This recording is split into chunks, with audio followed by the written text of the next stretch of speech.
بسم الله الرحمن الرحيم الحمد لله والصلاة والسلام على رسول الله وعلى آله وأصحابه أجمعين أما بعد. So tonight inshallah we're going to continue. We finished Kitab al-Tahara and we're coming back now into our sequence. The next chapter is the chapter of Salah.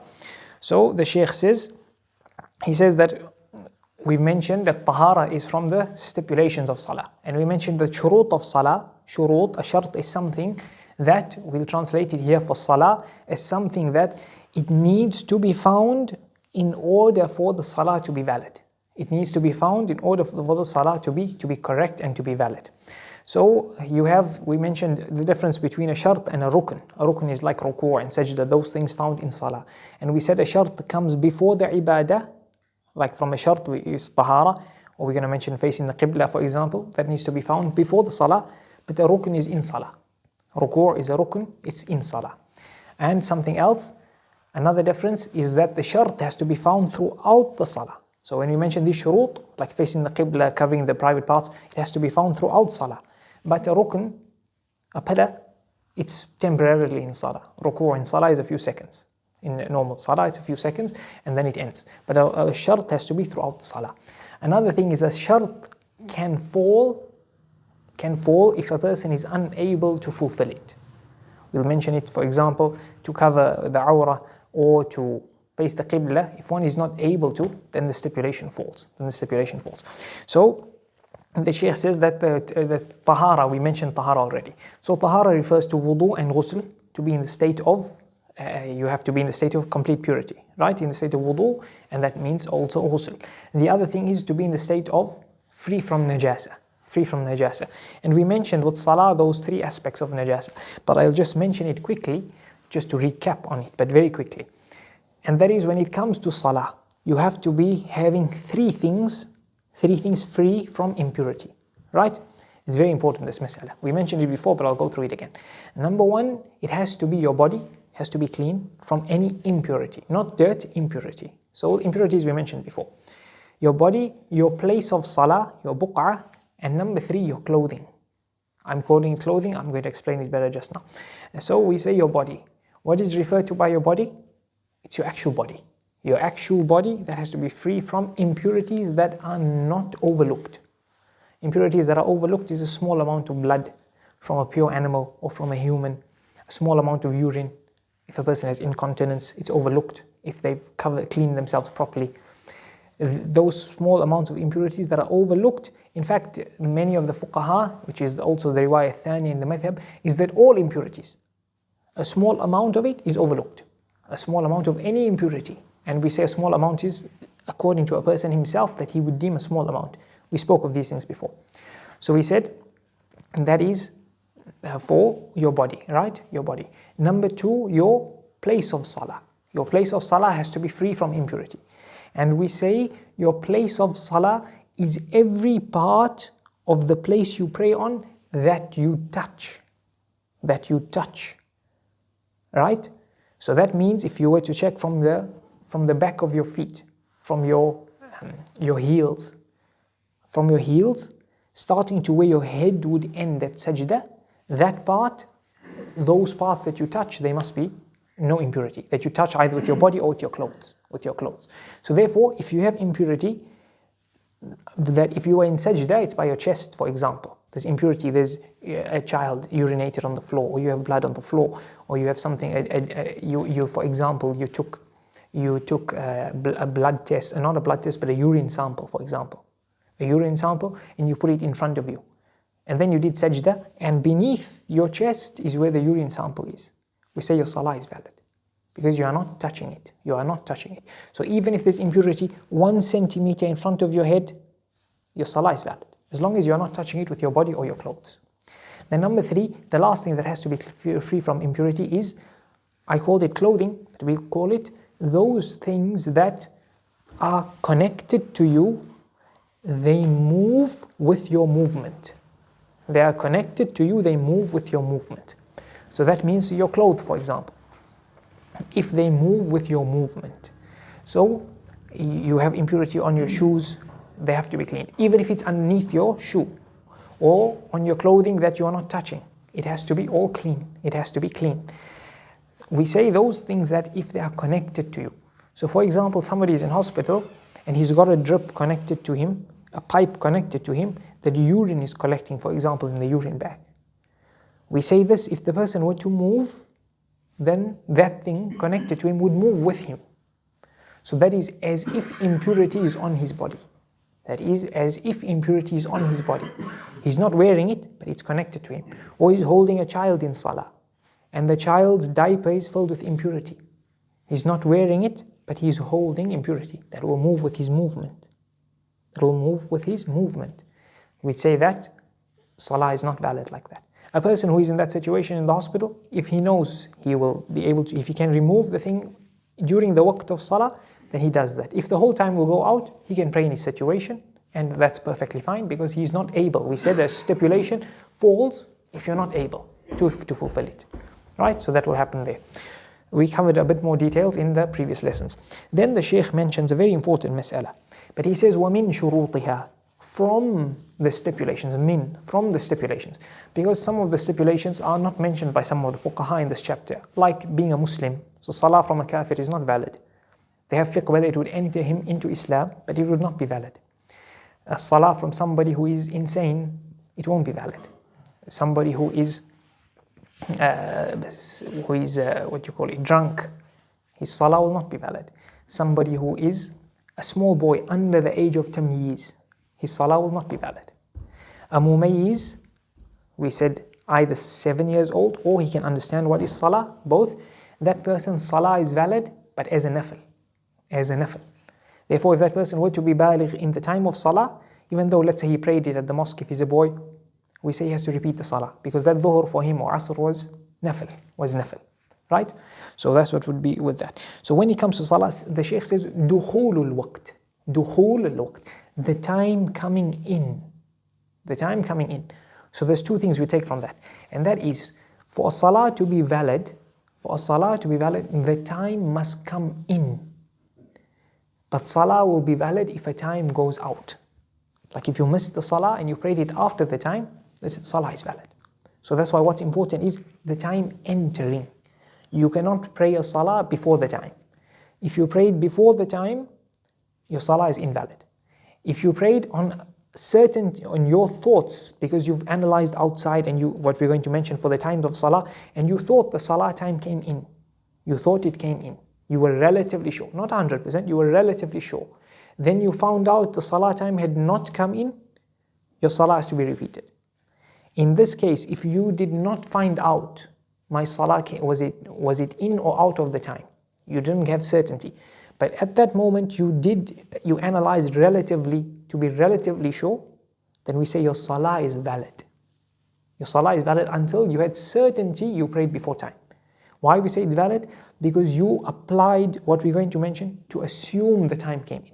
You didn't just take a chance. If you just took a chance, maybe it's in, maybe it's not, Allahu Akbar. We say invalid. Invalid even if the time came in, because you fell short here. You fell short here. And the scholars say dukhulul waqt. They say the entrance of the time. Other scholars say waqt, the time. And that indicates to Salatul Jumu'ah. Salatul Jumu'ah. Salatul Jumu'ah, it's not valid once the time is gone out. Salatul Jumu'ah is not valid once the time is gone out. If you've not prayed, if you've not prayed and the time of Jumu'ah has gone out, you have to pray dhuhr. You have to pray dhuhr. Right? So that's with regards to salah, that's with regards to when they say dukhulul waqt. Now, then the Shaykh quotes two ahadith that the Shaykh recited, Jazahullahu khairan, that he recited, and that is, the one hadith is when Jibreel alayhi salam came down and he led Rasulullah sallallahu alayhi wasallam in salah for 2 days. The first day he led him at salah at the first time salah comes in, and the second day he led him salah at the last time of salah. And he said to him, O Muhammad sallallahu alayhi wasallam, between these two times is the time of salah for your ummah. Then there's another hadith that the Shaykh recited, Jazahullah khairan, and that is the hadith of Abdullah ibn Amr radiyallahu anhuma, where Rasulullah sallallahu alayhi wasallam verbally told us the times of salah. So we're going to go through that now. And this is a very important mas'ala. In fact, it's a long mas'ala because there's some big difference of opinion on the times of salah, specifically Salatul Fajr, Dhuhr to a small extent, And a few of the Salah, there's an explanation or there's a debate whether the time of the Salah is actually correct. Our main issue, or the main issue, is in Salatul Fajr, whether Salatul Fajr is at the correct time. So we're going to come through it now. We won't maybe go into so much of details in the dars. Maybe after the dars we can discuss more and mention a few more things, but we'll stick to most of the time the fiqh for this. So the Shaykh says that Rasulullah sallallahu alayhi wa sallam said that the time for Salatul Dhuhr, the time of Salatul Dhuhr. So the scholars begin with the time of Salatul Dhuhr because Jibreel alayhi salam, the first Salah he taught Rasulullah sallallahu alayhi wa sallam was Salatul Dhuhr. Salatul Dhuhr was the first Salah. So the Sahaba used to call it Al-Ula, the first Salah. So that's one of the reasons mentioned, and we'll stick with that. So Salatul Dhuhr. Now, Salatul Dhuhr, what happens with Salatul Dhuhr? When the sun rises in the east, if you have something that is upright, let's say you have a pole in the street that you can see where the shadow would come, or you've put something in the ground where you can see the shadow. Now the sun would rise from the east. A shadow would come from the west of this thing, let's say the pole, right? And as the sun goes higher, goes up, the shadow would become less. The shadow would become less, right? Now, when the sun reaches its middle point in the sky, when it reaches the middle point in the sky, then this thing that you've put, we're going to say a pole, for example, or a stick, whatever you want to use, anything that is high, you take a chair, you put it outside to watch the shadow, anything. So let's say this pole that you're looking at. When the sun reaches the middle of the sky, that is the time where it's not permissible to pray Salah. It's a prohibited time of Salah. It's a couple of minutes. When the sun moves from the middle of the sky, at the merely moment it moves, Dhuhr time is in. Dhuhr time is in. Now the astronomers have a discussion on when does Dhuhr time start. They actually differ amongst themselves with regard to how much of the sun should pass a certain point. The astronomers, they have a point in the sky where they deem this point in the sky is the point of, we can call it Zawal. Then they have a discussion amongst themselves how much of the sun should pass it. In essence, it will come to around 2-3 minutes, the difference amongst them. But that is for them. For us, we don't really, we use the shadow. That's what the fuqaha, they refer to the sun, but they explain it using the shadow. Because the deen is a deen that everyone can use. When it comes to the moon, you have to sight it. No calculations. Because how many people know how to calculate? The deen is for everyone, whether knowledgeable or not, whether well read or not. So the same thing here. You look at the shadow, you can tell the Salah is in or not. That's how the deen is. And when it comes to the sun's setting points and rising points and different points, they set. So to use calculations for these things, that's perfectly fine. There's consensus that is perfectly fine. The moon, it links to sight. It links to, can you see the moon? That's why you cannot use calculations. Most of the scholars say you don't use calculations. Yes, some say you do. And we mentioned it in this chapter of fasting. But in general, the moon has to do with sighting. The sun, it has to do with its presence in the sky. Where is it? So that's why you can use calculations. And number two, it's set. It has set points. Now, I diverted what I was explaining about the shadow because I wanted to point out the aspect of the sun. The sun would rise at different heights in summer and winter and in different countries based on where it is to the earth. So the shadow would be different.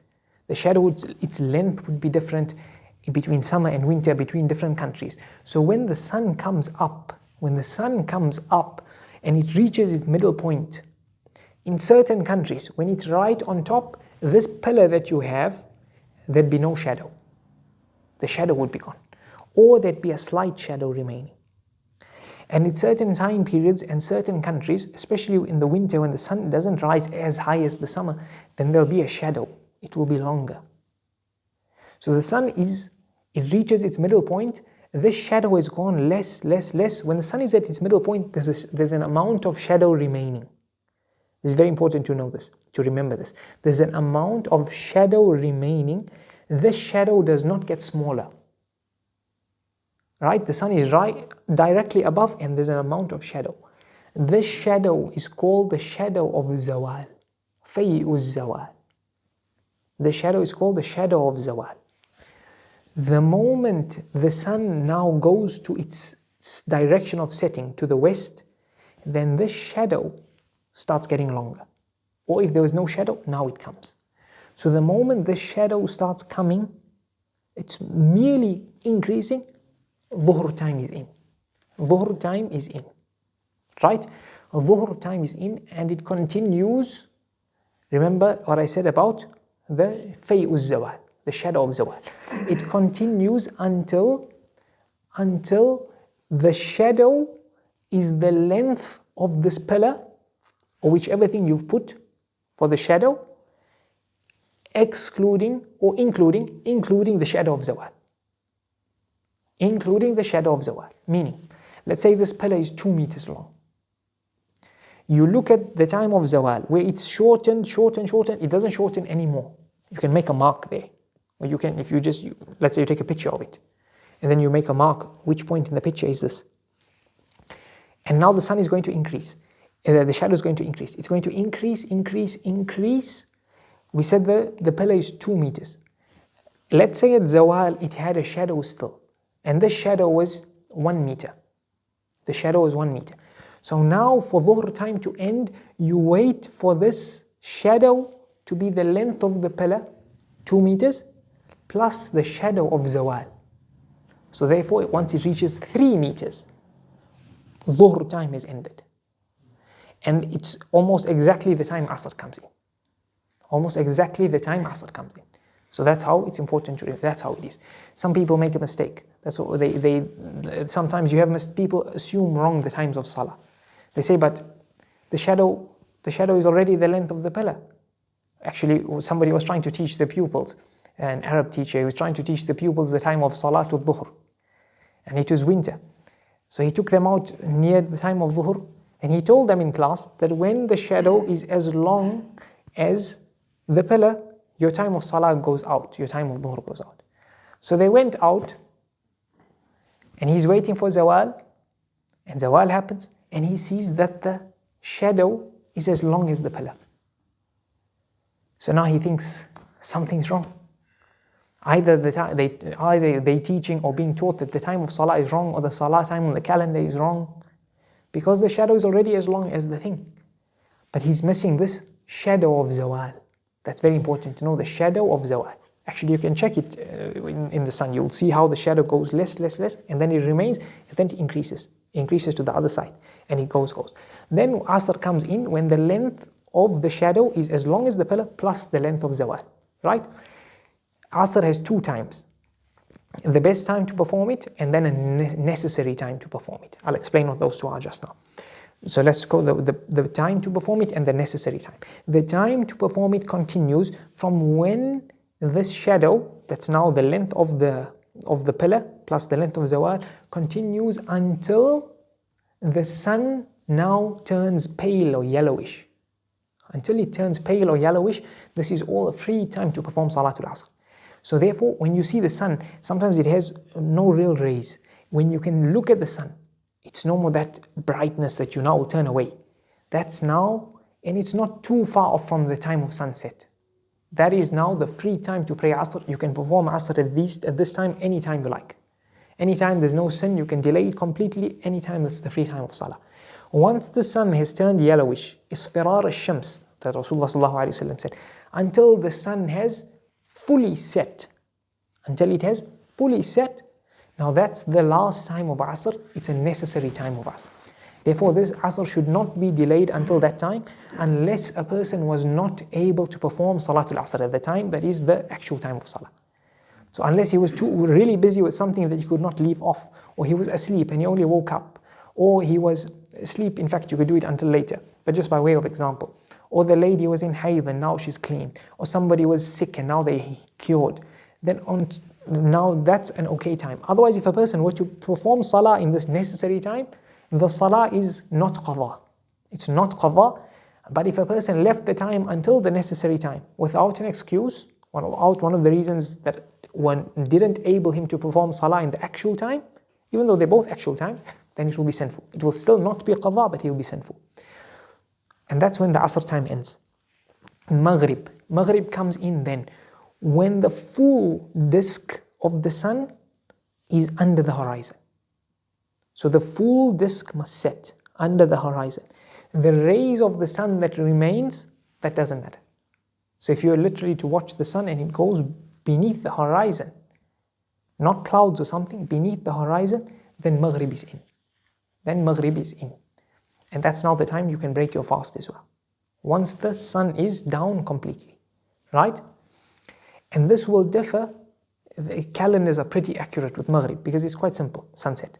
But sunset will differ, therefore Salatul Maghrib, therefore Salat fasting, iftar, will differ if a person is higher. If a person is in a plane or a building that's quite high, he's on a high floor, because from him looking on top, he'll still see the sun. It would have not set for him. So he has to wait a bit. He has to wait a bit until he sees the sun is down. The person on the ground, if he were to look straight at the direction of sunset, he'll see the sun is gone. So that is something to remember. If somebody were to be in a high place, a high building, a hotel or something, and they're high, then they should just watch the sun if they can, because or delay their time by 2 or 3 minutes. Sunset is very fast actually. That's why the Salah is not permissible at sunset, but it's a couple minutes and it just goes down. And then when the sun goes down, that's when Maghrib starts, and that's when Asr ends, when the full sun is down. And then the sun will have it will leave rays. It will leave a color in the sky. It will leave a redness in the sky. Actually, it should be good to watch tonight. The sky was very red. It had orange, blue, white and red. It was very amazing to see. It leaves reddish, oranges in the sky. It comes from the side that the sun set in. And it doesn't go completely through the horizon. Right? It's not completely through. On the one side, it's dark, but close to where the sun set, because of the remains of the rays of the sun, that side has color to it, and there's a redness in the sky. As long as there's redness in the sky, the time of Maghrib is in. So once the redness goes, this is called a shafaq al-ahmar, the redness goes, then Isha is in. Then Isha comes in. Okay? Maghrib has 2 times. Maghrib lasts until the redness goes. 100%. So Maghrib has 2 times. There's a time that is correct to pray it, and then there's not a necessary time, it's just a makruh time. So better not to pray that late. For 2 reasons. Number 1, some of the fuqaha, like the Shafi'i madhab, they say Maghrib is a very short time, or it should be prayed as soon as you can. As soon as you can. So therefore, because of the other schools of thought that are strict on the Maghrib time, you should try and pray it as soon as you can.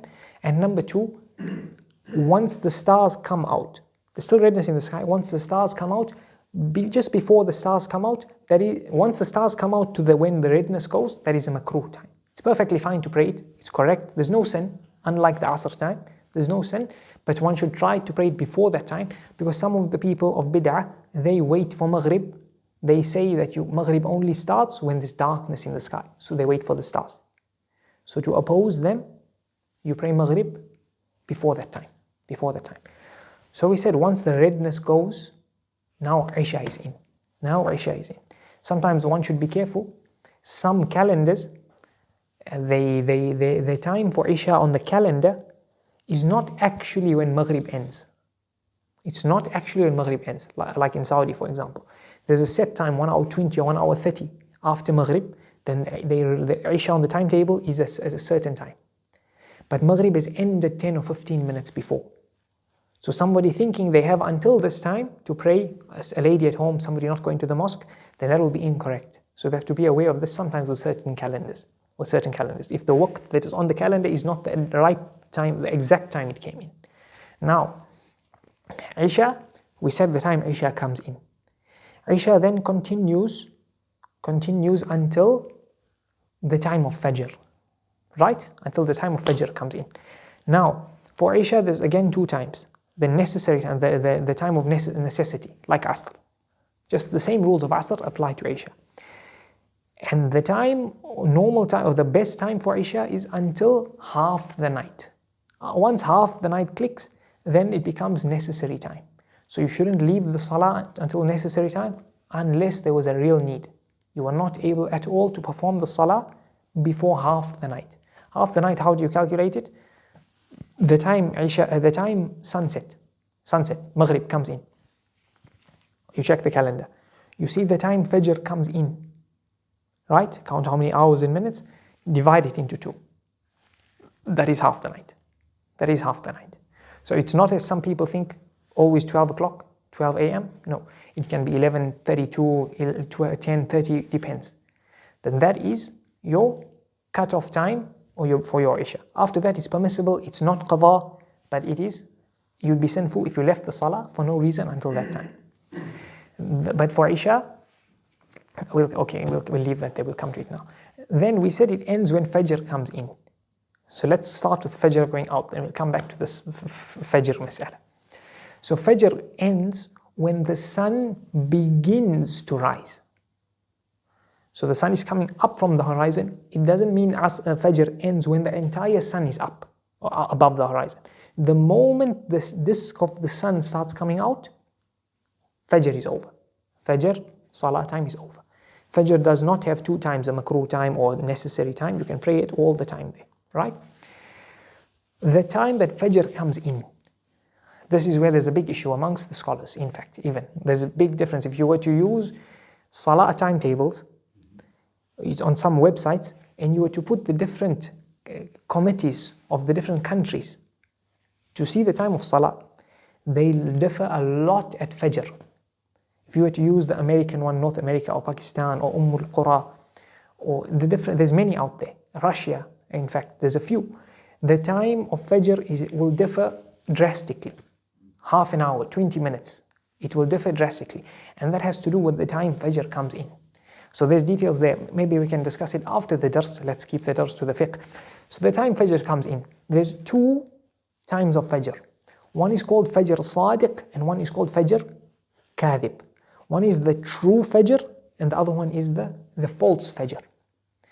And it's also one of the reasons that the scholars differ on the time of Fajr, because some would deem Fajr a certain time, others would say no, that's the false Fajr. So they differ like that. And there's a few reasons why they differ, but we're keeping it in summary here. So the false Fajr is a bluish light in the sky that's vertical. It's towards the higher part of the sky. There's a slight bluish tint in the sky. Beneath it to the horizon, it's still dark. It's still dark, it's black. And this thing Rasulullah ﷺ said is like the tail of a wolf, like a tail of a wolf. Dhanab al-Sarhan, like the tail of a wolf. It goes like this. He pointed it like this with his hands, right? So it's a kind of a bluish light in the sky. Underneath it to the horizon, there's no light. It's dark still. And after this, it becomes dark again. And the real Fajr, it's a whitish light that spreads to the horizon. It's not just a vertical one. It spreads in the horizon. Between it and the horizon, there's no darkness. There's no darkness. The whiteness comes. And the whiteness spreads. After this light, there's no darkness. The morning comes. The morning comes. So the moment that first light comes, Fajr comes in. And that's where there's a massive difference of this amongst the scholars. At which point do we count Fajr? Is it at that first lightness? Is it at when there's a reddish in the sky? When is it? So many of the scholars, and then they also then use calculations for it. At which point is of the sun beneath the horizon to they say Fajr comes in. So some will say at 18 degrees beneath the horizon. If you were to go on the Islamic apps or Salah times and you click, you will see, if you were to click which calculations to use, you will see the time of Fajr differs amongst the different committees of Salah timetables according to the degree those scholars deem Fajr to be in.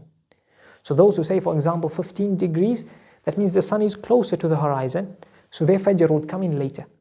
And those who say 19, max is 19 in terms of earliness, that will be Fajr early. Then 18, 18.5, it goes until 12. I think 12 is the least. That will be almost 20, 25, 30 minutes different to those who say 18. So they will almost be saying Fajr comes in half an hour after those first people are saying it. So Fajr time is actually a big issue. In fact, in the time of Rasulullah sallallahu alayhi wasallam, they'd pray Fajr early. It would be ghalas. Ghalas is when the light of morning starts to slightly mix with the darkness. As the Sahaba used to say, we'd finish Salah. So the time would come in, there'd be the time for Iqamah, and then Rasulullah sallallahu alayhi wasallam performing his perfect Salah, reciting between 60 and 100 ayat. And the Sahaba would say, after Salah, we'd just about be able to recognize the person next to us. Not even the one far away. We can't see, it's too dark. It's too dark. We'd just be able to see the person next to us. Aisha radiallahu anha says, after the Salatul Fajr, the ladies who used to come, they used to walk out. لا يعرفهن أحد من الغلس. It used to be so dark, they didn't know who we are. Either one meaning they didn't know if we're male or female. It was so dark. And number two, they didn't know who exactly was the person, what's the lady actually, what's her name, because it was so dark. So the time of Fajr, it actually takes some training to see on the sky when is the time of Fajr. It's not something anyone can just go do. It needs training to actually see the time of Fajr.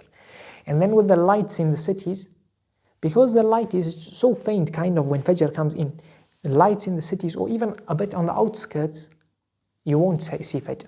You won't see Salatul Fajr. You won't see the time Fajr comes in. So when people come to say that Fajr time on your calendars is wrong, and this is very common, this is quite common. Common here, common in Mecca, in Saudi Arabia, common even in previous times. Previous times, Ibn Hajar, Al-Qarafi, others mention that people are saying that Salatul Fajr, your Salatul Fajr is at the wrong time. In fact, one Yemeni scholar, Al-Maqbali, he's from 300 or 400 years ago. He says he went to Mecca and he told the people of Mecca that your time of Fajr is wrong. He says, I had a back and forth with the people of Mecca, saying you guys are praying Fajr before the time. So this is something that it's there. It's there, the time of Fajr, it's there. So therefore, the scholars say you do 4 things when it comes to the time of Salah. And we mention it here for Fajr because the main issue comes in the time of Fajr. Number 1, you can see a time of Salah yourself. Yourself, you are seeing the state of the sky or the state of the shadow or the state of the sun. Therefore, it goes in the 4 steps, these 4 steps. I'm mentioning strongest to weakest. Strongest to weakest. So if there's a contradiction, you give preference to the higher rank over the lower rank. It will be clear by example now. So the first way is to see the situation of the sky or the sun or the shadow yourself. Number 2, somebody else trustworthy that knows how to see the time. That's very important. I told you the situation of Dhuhr. And Dhuhr is one of the easier ones because you look at the shadow, it's quite simple. Fajr is the tricky one, and people come with Fajr as being the issue. So it's not just anybody, he must be trustworthy, knowledgeable, and know how to see in the sky. Somebody coming to tell you that the Salah time is in or not. That's number 2. Number 3, calculations. The first one, the dalil for the first one is that's the way you do it. That's the way to do it. Rasulullah sallallahu alaihi wasallam said, when the sun sets here, when the night goes from here and the day comes, when the day goes from here and the night comes from here, then the fasting person breaks his fast. The second one is informing somebody that the time of Salah is come in. Rasulullah sallallahu alaihi wasallam said, do not begin fasting with the adhan of Bilal radiallahu anhu, but you can begin fasting with the adhan of Ibn Maktoum. Ibn Maktoum was a blind man. People used to tell him that Salatul Fajr has come in. So that is informing. Number 3 is calculations. A person or group of people or scholars or astronomers calculating the time of Salah and then mentioning, and then that's the time of Salah. Or you calculating yourself, the time of Salah comes in at this time. Or you see outside, no, that's the first one. And then the last one is somebody seeing the calendar or seeing the calculation and then informing you. That's the 4th category. This is like Mu'adhin seeing the time of Salah on the calendar, so he's used the calculation, then he starts the adhan. So then you heard the adhan, so you prayed Salah or broke your fast because you applied number 4. You didn't see it yourself. The Mu'adhin didn't see outside. He didn't calculate himself, but he saw the calculation. So that is number 4. So before the question, we mentioned the categories like that. So if you were to see on the calendar, let's say Salatul Maghrib. Salatul Maghrib comes in at 6 p.m. But you are looking at the sun. It's not fully set at 6 p.m. Are you allowed to pray or not? You're not allowed to pray. The calendar is saying 6. You can still see half the disk of the sun. Not allowed to pray. Right? Somebody comes to tell you that they've seen that dhuhr is in, and you've calculated it. Your calculation is after there. For you, your calculation according to you, Salah has not come in yet.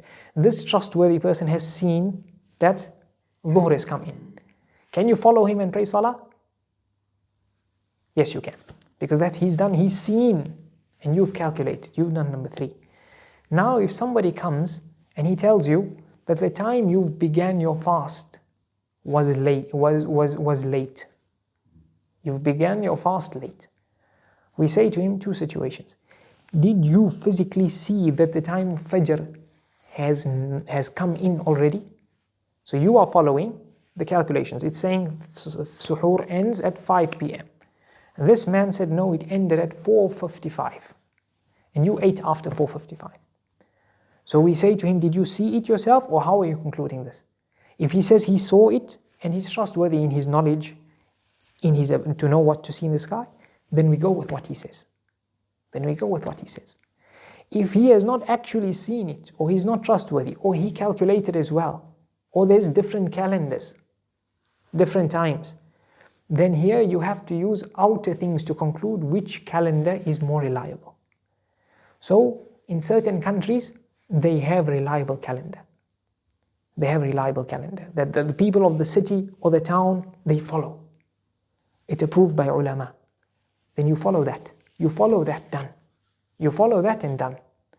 And if you are in a place where it's not, you are traveling and you don't know which calendar, so now you are using online, for example, or the place doesn't have, then here you can use precaution for your salah.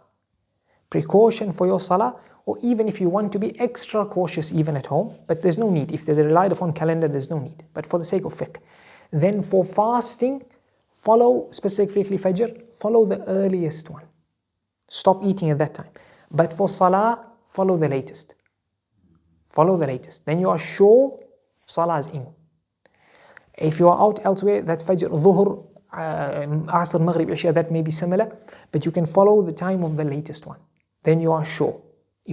But you can always see it yourself. For the sun or the shadow, especially if you remember the fiqh, then you can do it yourself. But that's how you'd apply the fiqh towards the times of Salah. So the next mas'ala the Shaykh is saying. Now I'm going to explain it slightly differently to what he says, because of many of the other scholars and the mashhur of the madhab, they're slightly different, and then we'll just fill in what he says here. So this is a mas'ala where, at which point in the waqt have you caught the Salah? Is it not deemed qadha? That's our mas'ala. At which point you have qadha if you perform the Salah after. If you caught in the time, you call it ada. Ada is in the time. After the time, you call it qadha. Whether you forgot, whether you didn't pray or fast for a valid reason or not, you call it qadha, right? The other one is ada. I'm going to use the term ada. So at which point would you say the person has caught the Salah? I say caught the Salah, right? In the waqt. So there's 2 situations. Either the waqt comes in and the person is not mukallaf. He's not mukallaf. A lady is in hayd. A child is not baligh yet. A person is insane. The waqt comes in. Or the waqt comes in and the person is mukallaf, but then when it goes out, he's not mukallaf. So he's healthy, he's fine, and then he got sick and he went insane before the waqt. Or the lady is pure, she's not in hayd, and then the waqt, 10, 15, half an hour after the waqt comes in, hayd comes to her. So at which point would we say the person caught the Salah, or in another situation, he began the Salah towards the end of the time, so some of his Salah was outside of the time. So at which point would we say that the whole thing is qadha, it's deemed qadha or it's deemed ada or what? That's our mas'ala here. So now, Rasulullah sallallahu alayhi wa sallam said, whoever catches a rak'ah of the Salah of the waqt, whoever catches of the time of the waqt, let's phrase it like that, whoever catches of the time of the waqt, the time that it would take to complete 1 rak'ah, which is 2.5 minutes, a complete rak'ah with sajda, then that person has caught the waqt. Okay, we'll explain what that means now. Another hadith, he said whoever caught from the waqt the time of a sajda. So now that's a few seconds. So the fuqaha say that Rasulullah is indicating to whoever caught a portion of the salah. Whoever caught a portion of salah. And which is the first portion of salah? It's your takbir. So whoever caught the takbir in the waqt has caught the salah. The takbir is a few seconds, 5 seconds. Therefore, we say if a person is, the waqt of the salah enters and he's not mukallaf, but there was 5 seconds in the waqt that he was mukallaf, then he has to perform the salah when he becomes mukallaf again. So the lady is in hayd, or the lady is not in hayd. She's not in hayd, 2 minutes of the dhuhr time goes. Then hayd comes to her. When she is clean, we say you have to do qadha. You have to do qadha. Or there's a child. And let's not give that example. But let's say a person, he's healthy, he's well. 1 minute of the waqt goes in, and then he becomes sick and he's now insane. Or he gets drunk. We say, drunk doesn't work because you have to do qadha anyway. But let's say he becomes insane. So now, salah is not valid from somebody insane. We say you caught the time of salah, you caught 5 seconds at least of the waqt. So when you become sane, if you become sane, you have to do qadha of that salah. Right? In reverse, a person is not mukallaf. The lady is in hayd. And before the waqt goes out by 1 minute, she becomes pure. We say you have to do qadha of the salah. Or a person becomes baligh with 1 minute before the time of salah ends, we say you have to do qadha. You have to do qadha. Is the mas'ala clear? Or a person, he does takbir. He catches the waqt of the salah with the takbir. He begins the salah 10 seconds before the waqt ends. We say he's caught the salah. Even though majority of the salah will be after the waqt, we say he caught the salah. So it won't be qadha, and if he would be sinful if it was without an excuse, but otherwise he would not be sinful. So that salah would be deemed ada. Right? Another situation is catching the jama'ah. If you are late but you caught the jama'ah for 1 takbir, it's as if you caught the jama'ah. One takbir before the imam starts the scene of assalamu alaikum. The scene of assalam, not his head, the scene of assalamu alaikum, you caught the salah. So the scholars say if somebody comes and the salah is about to be over, but there's another jama'ah starting, does he join that one there to catch that one moment of the salah, or does he wait for the next jama'ah? So the scholars say that if it is the first jama'ah, the main jama'ah, then he joins them, because the first jama'ah is better than any other jama'ah that comes after. If it's a second or third jama'ah that he's going to catch, and there's another few people that he can start the salah with, then in that case you wait, you don't join them, and you start with your salah in jama'ah from the start. The Shaykh is saying, he takes the hadith that says whoever caught a rak'ah, he takes it on the rak'ah.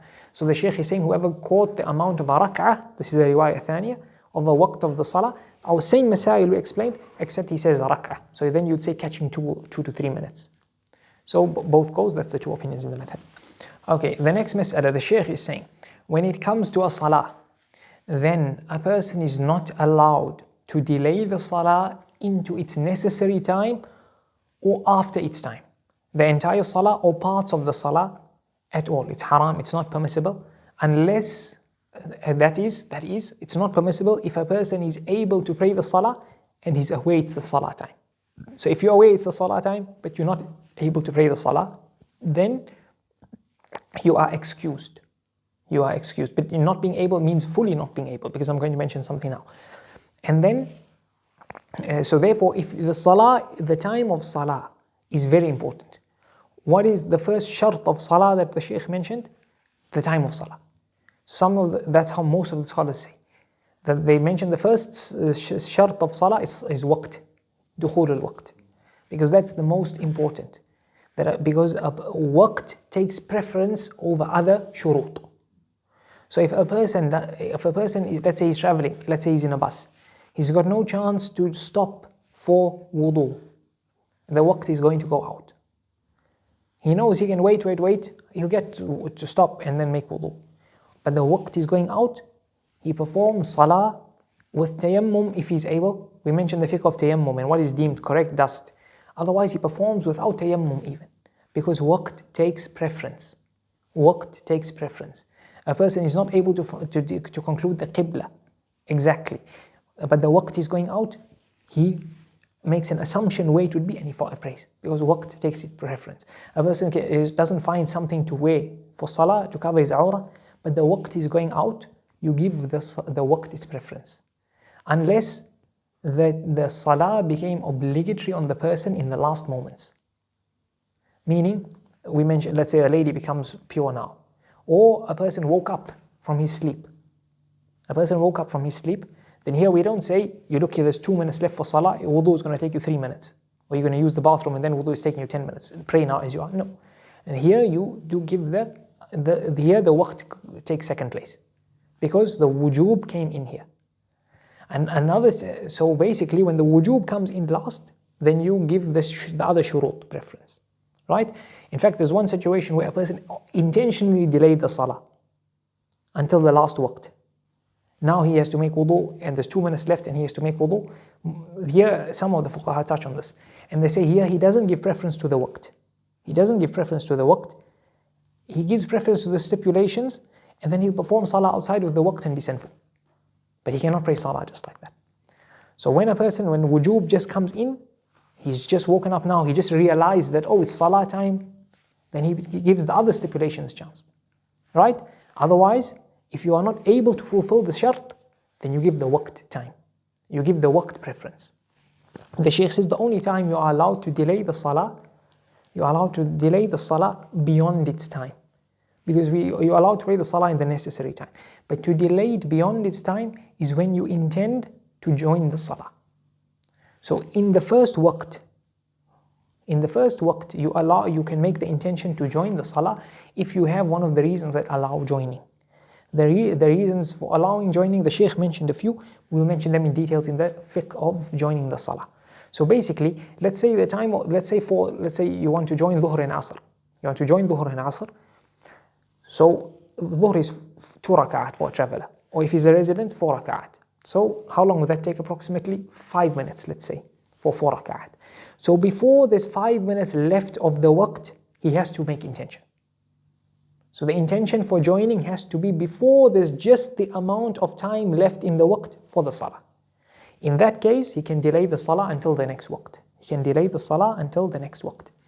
Worth mentioning joining, a mas'ala connected to our previous one, the fuqaha say that if a person was not mukallaf, becomes mukallaf in the second waqt of the salah that you're allowed to join. So you're allowed to join Dhuhr and Asr, Maghrib and Isha. The second waqt is Asr and Isha. If the person became mukallaf in the second waqt, then they have to perform the salah in the second waqt along with what's joined. Because the two waqts become one waqt when there's a reason, like joining, sickness, in this case as well. So if a lady or somebody caught the waqt, they became now mukallaf with 10 minutes before Maghrib or 10 minutes before Fajr, they perform Dhuhr and Asr or Maghrib and Isha. But that doesn't apply if they caught the waqt of the first salah. So they don't join with what comes after, but you join with what comes before. So the Shaykh mentions some of the reasons for joining, and he says that you're not allowed to delay the salah, as we mentioned, beyond the waqt, whether there's an excuse or not. You're not allowed to, except in the few situations I mentioned. But that's why we said that the waqt takes preference. If you are not able to do the other shurut, then waqt takes preference. And if the wujub came in, you just woke up late, and now you're going to do the other shurut, and that takes you beyond the time of the waqt, then you begin with those things. So you woke up late, wudu will take you, wudu and using the bathroom 10 minutes, and there's 3 minutes left for the waqt. You don't give preference to the waqt in this situation, right? That's the rule with that. So then the Shaykh says that to join, he mentions some reasons that allow joining of traveling or rain, Maghrib and Isha can be joined, or sickness and similar to that. We'll mention that fiqh inshallah when we come there. Okay, the last mas'ala with us is regarding a person who's missed salah, one salah or more. So the Shaykh says man fatat. Fatat means a person has missed the salah. But this rule applies, according to most ulama, if a person not merely missed the salah but intentionally did not pray the salah. So some of the scholars in some of the hawashi outside the Hanbali madhab, they mention that the scholars say fatat whoever missed the salah. Because that's how you expect a Muslim to be. You can't think of a Muslim, it's not appropriate at all that a Muslim lets the salah time go by and he doesn't pray salah. That's why they phrase it as whoever missed the salah. But the rule includes somebody who intentionally did not pray the salah. So that's our mas'ala. If somebody missed one salah or more, do you have to do qadha of the salah in order? That's our mas'ala. So there's two things here. Number one, the scholars say that you have to perform the salah as soon as you realize you missed the salah. Because Rasulullah ﷺ said, فَلْيُصَلِّهَا إِذَا ذَكَرَهَا. That the moment you realize, pray it. فَلْيُصَلِّ, the fa indicates immediately. So the moment you wake up and you realize I missed the salah, you should pray it as soon as you can. The moment you realize, oh, did I pray I may have missed the dhuhr salah yesterday or last week. The moment you realize, you pray the salah. Right? So you do it as soon as you remember. But you're allowed to delay for a few reasons. You're allowed to delay performing the qadha for a few reasons. Number one, if it's very difficult for you bodily to perform the salah. You're not physically able to perform the salah at that moment. Or you're at work or something. Or if you were to go with the salah, you lose out on something connected to your sustenance. That's number two.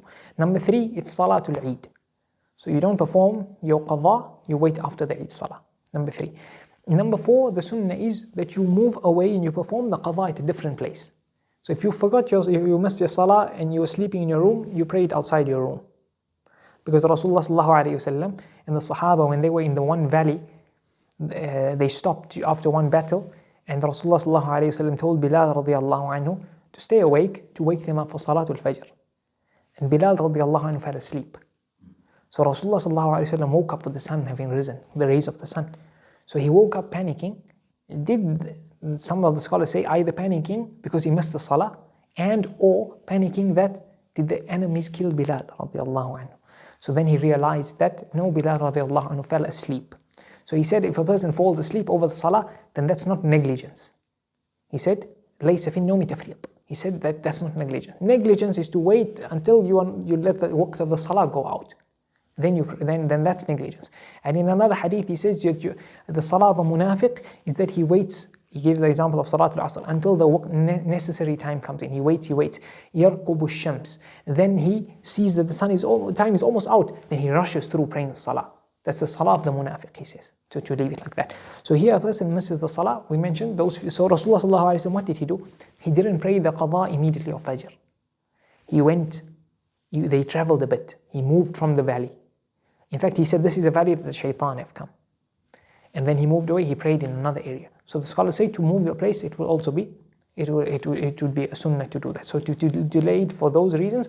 The last reason to delay it is that if you are having a short period of time for the waqt, either the actual waqt, for those salah that have one waqt, or for the asr and isha that have the necessary waqt and the normal waqt.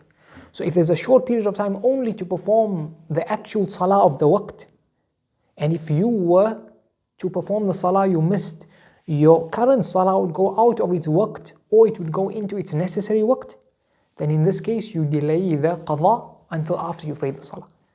So you don't get two salahs as qadha. Because if you prayed the salah you missed first, let's say at asr, in the last time of dhuhr, then you already missed fajr, but now because you prayed fajr, dhuhr is now out. Dhuhr is now out. So therefore you don't do it. You start with dhuhr and then asr, fajr after. And then fajr after. So that's the situation where you don't need to pray it exactly. Then the last mas'ala with us, and that is that the Shaykh saying you have to perform the qadha in order.